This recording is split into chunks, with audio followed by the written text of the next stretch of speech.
এইখানে তোর দাদির কবর, ডালিম গাছের তলে, ৩০ বছর ভিজায় রেখেছি দুই নয়নের জলে। এতটুকু তার ঘরে এনেছিল সোনার মতন মুখ, পুতুলের বিয়ে ভেঙে গেল বলে কেঁদে ভাসাইত বুক।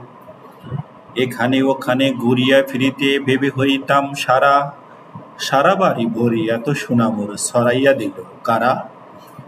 সোনালি উষার সোনা মুক্তার আমার নয়নে ভরি, লাঙল লইয়া খেতে ছুটিতাম গায়ের ওপর ধরি। যাইবার কালে ফিরে ফিরে তারে দেখে লইতাম কত, এ কথা লইয়া ভাবি সব মোরে তামাশা করিত শত।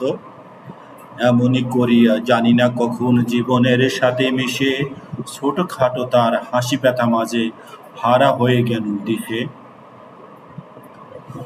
বাপের বাড়িতে যাইবার কালে কহিত ধরিয়া পা, আমার দেখিতে যাইও কিন্তু উজান তলির গা।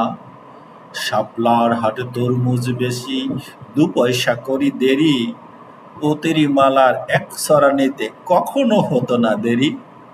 ১.৫ পয়সার তামাক এবং মাজন লইয়া ঘাটে, সন্ধ্যাবেলায় ছুটে যেতাম শ্বশুর বাড়ির বাটে। হেসো না দাদু, সেই তামাক মাজন পেয়ে দাদি যে তোমার কত খুশি হতো দেখিতিস যদি চেয়ে।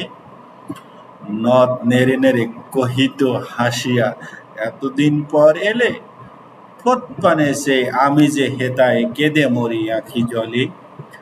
আমারে ছাড়িয়া এত ব্যথা যার কেমন করিয়া হায়, কবর দেশেতে ঘুমায়ে রয়েছে নির্জুম নিরালায়। হাত জোর করে দোয়া মাং দাদু, আয় খোদা দয়াময়, আমার দাদির তরেতে যেন গো ব্যস্ত নসিব হয়।